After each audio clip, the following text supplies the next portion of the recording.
Hey guys, I hope all is going well and you're having a beautiful, blessed day. I wanted to come and hang out with you guys and share my sermon notes from this past weekend. This past weekend, we ended the series Stepping Out in Faith. And so this week was Stepping Out in Faith, sharing my story, or sharing your story. And so the verse that I want to kick off this message with comes from 1 Corinthians, and it's chapter 11, verse 1, and it says, "Follow my example as I follow the example of Christ." And so, of course, the writer of 1 Corinthians, 1st and 2nd Corinthians was Paul, the Apostle Paul. And so I want to tell you guys that the Apostle Paul's story is found in Acts chapter 26, verses 1 through 32. And if you go to my blog and pick up these notes, it is contained in my blog. I wrote out the whole chapter. So you can read that whole chapter on my blog if you do not have a Bible. And so the first thing that I want to let you guys know is that Paul's message is Jesus Christ. Basically, what chapter 26 is, that whole account was the story of how Saul, who became Paul, because Saul was a person who used to persecute Christians. And on the road to Damascus, he literally had a run-in with Jesus. Jesus knocked him off his horse and asked him, "Why are you doing this to me? Why are you persecuting me?" And it resulted in a changed life, and Saul became the Apostle Paul. And so that is the story that is contained within these verses. And so I want to read to you guys another verse. Okay, so I want you first and foremost to remember that Paul's message is Jesus Christ. So that is bullet point number 1 on this message.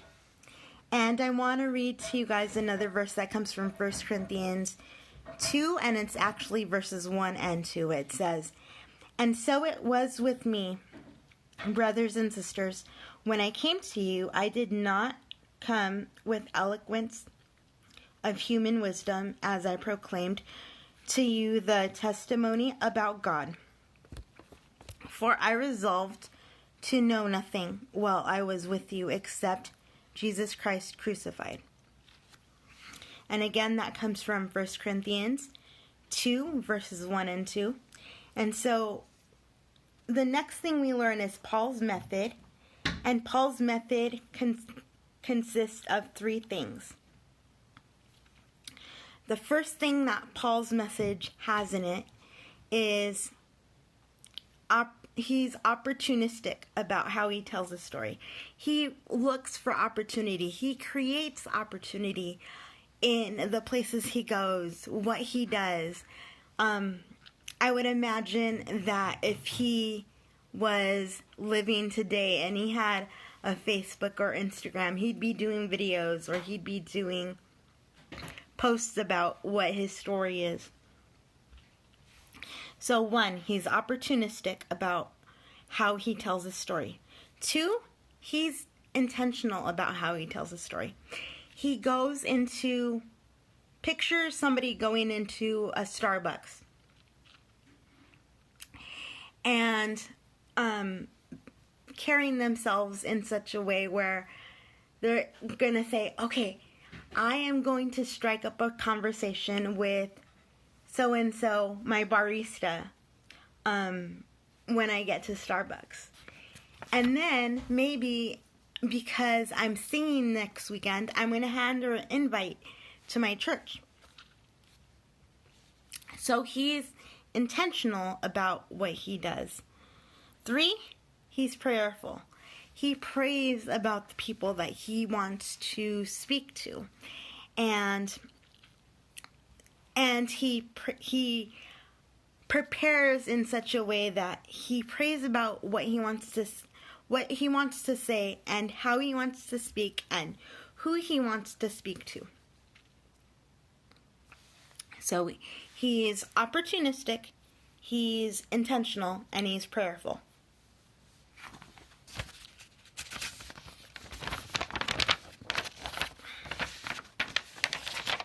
And then the last thing that we see is that Paul's manner in how he communicates his story of his changed life is with gentleness and respect.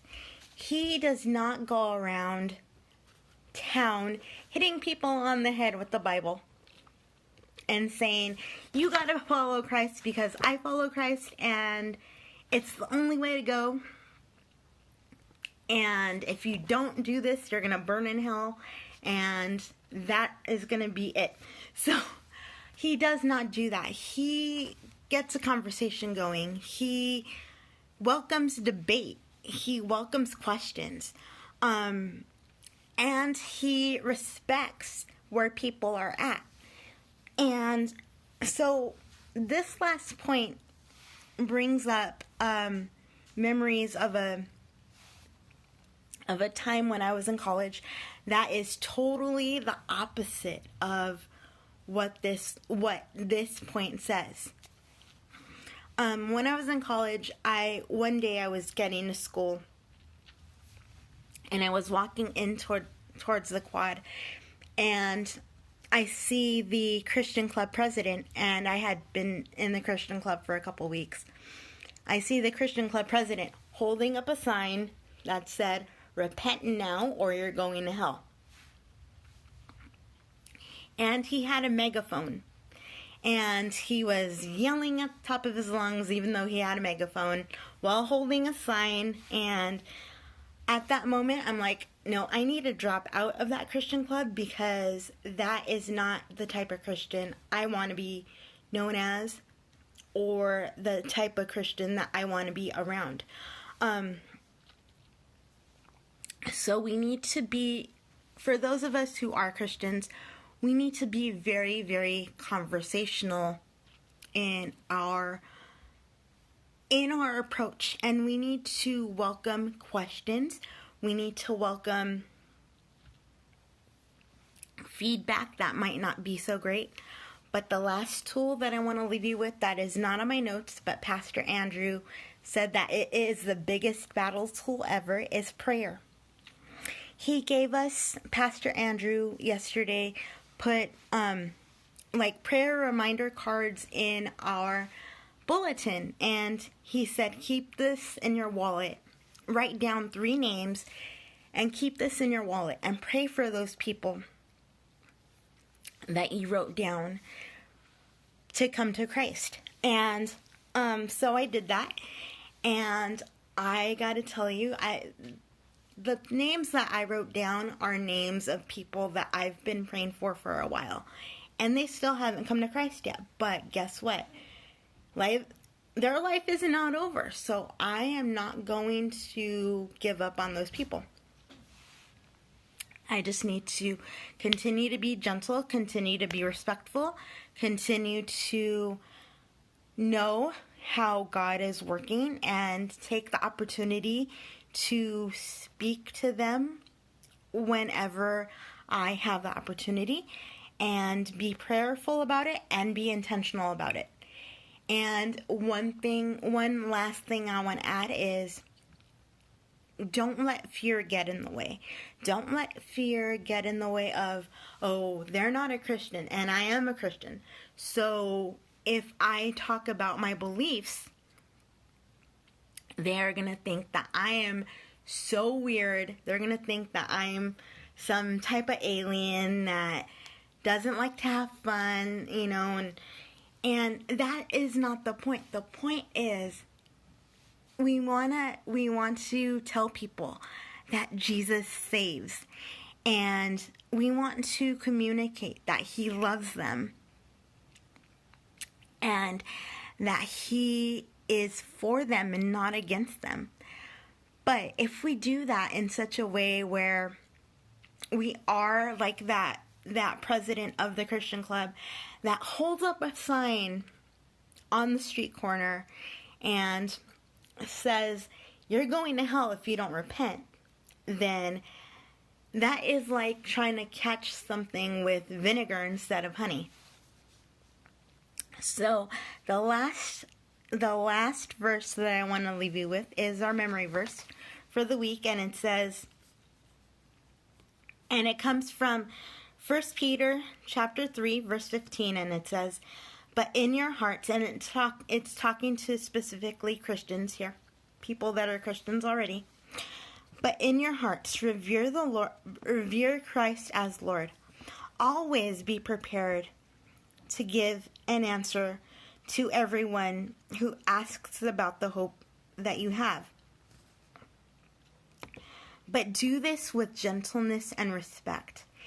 And so that is the last thing that Paul says. Do this, or Peter says, do this with gentleness and respect.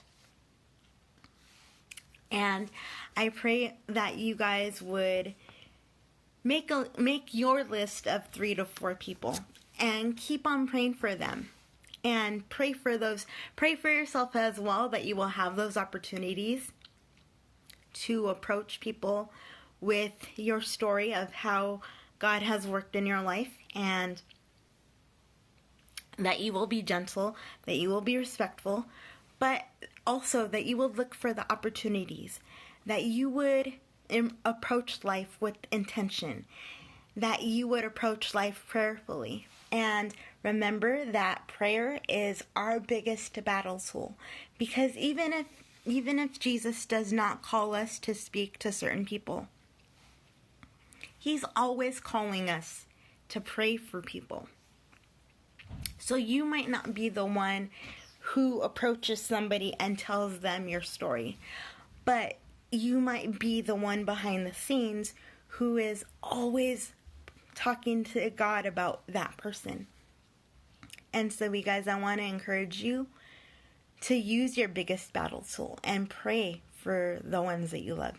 I'll talk to you guys later. I hope that you have a beautiful, blessed day, and I hope all is well. Bye.